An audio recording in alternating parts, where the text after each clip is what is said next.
కుక్కకాటు ఘటనలు ప్రజలను భయాందోళనకు గురి చేస్తున్న వేళ కామారెడ్డి జిల్లాలో చోటు చేసుకున్న ఓ విషాద ఘటన అందరినీ కలచివేసింది. కుక్కకాటు నివారణ టీకా 3వ డోస్ తీసుకున్న 2.5 ఏళ్ల చిన్నారి అపస్మారక స్థితిలోకి వెళ్లి మృతి చెందడం తీవ్ర కలకలం రేపింది.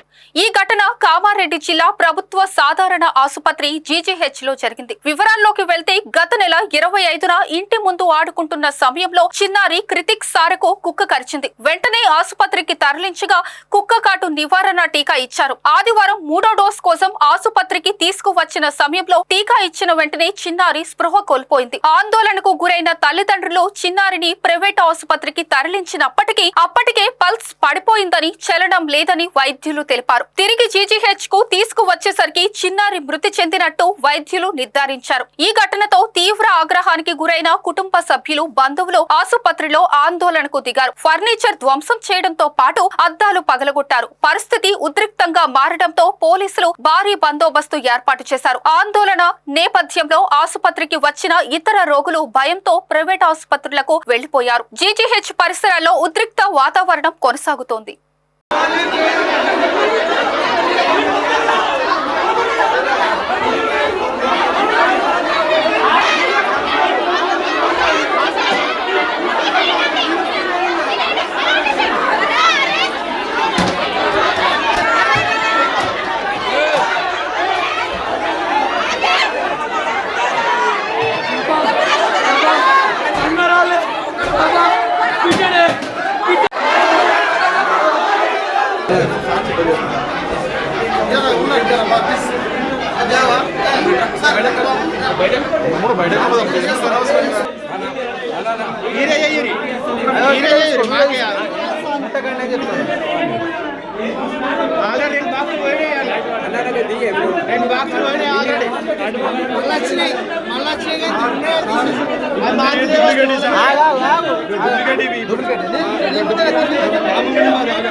చెప్పిండు